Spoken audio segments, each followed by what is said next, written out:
Sa Canada ay may isang lugar doon kung saan makikita ang libu-libong mga ahas na nagkukumpulan sa mga sinkholes.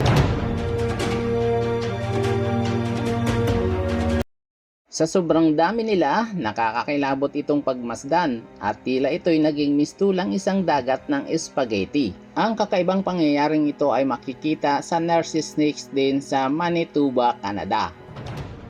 Up to 150,000 na ahas, ganyan karami ang estimated population ng mga ahas sa lugar na ito. Itinuturing itong pinakamalaking pagtitipon ng mga ahas sa mundo ayon sa National Geographic.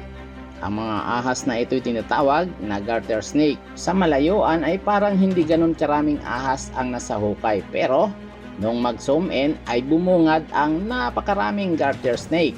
Sa wala nilang tigil na paggalaw ay para itong snowball na bumababa sa bundok. Hindi lang sa mga sinkholes, pati na rin sa mga batuhan, sa damuhan at mga kahoy.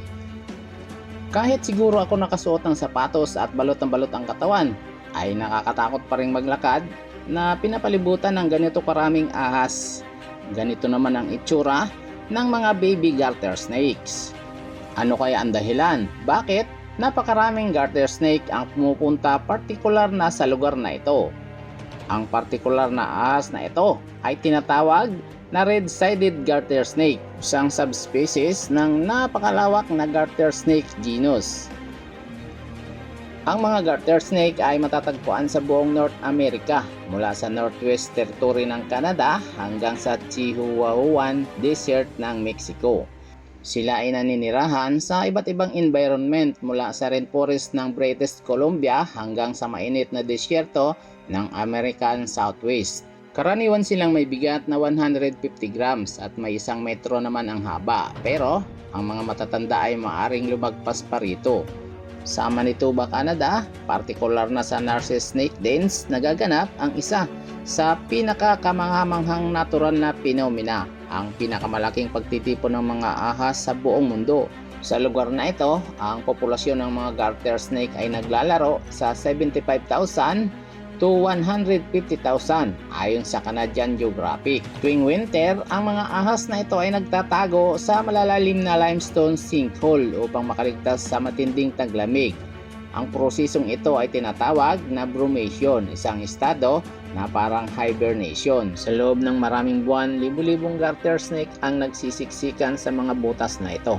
Ayon kay Bob Mason, isang biologist mula sa Oregon State University, ang dahilan kung bakit nagkukumpulan ang mga garter snake sa lugar na ito ay ang geology ng reyon. Sa matinding lamig ng winter, kailangan pumasok ng mga ahas sa ilalim ng lupa upang makaiwas sa nagyayelong temperatura.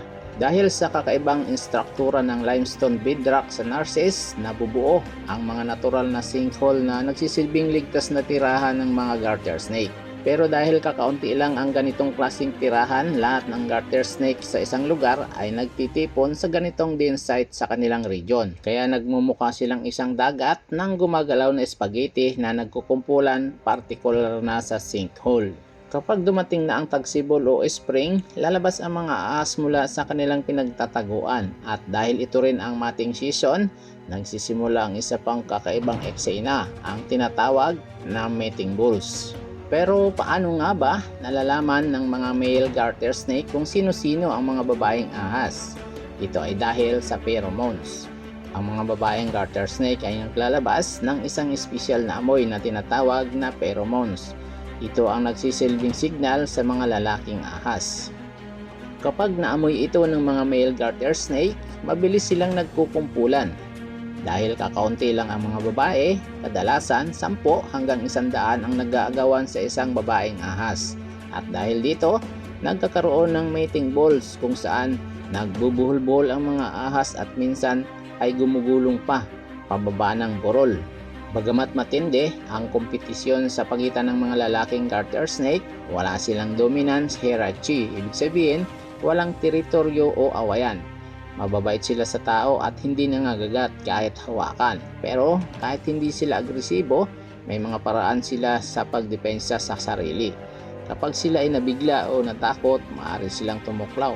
Pero kahit papano, ay hindi naman delikado ang kanilang kamandag sa tao.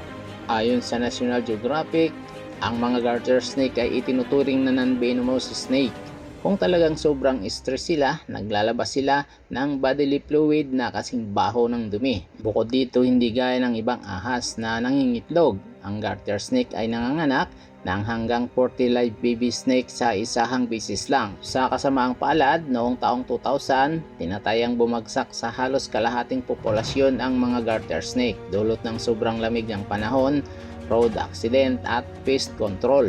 Mabuti na lang ngayon at mas pinoprotektahan na sila. May mga tunnel nang itinayo para ligtas silang makatawid at ang kanilang lungga ay fully protected na. Ikaw, anong nararamdaman mo habang pinapanood mo ang napakarami at malaispaghiting nagkukumpulang garter snake? Para sa inyong mga opinion, mag-iwan lang ng komento sa ibaba ng video ito.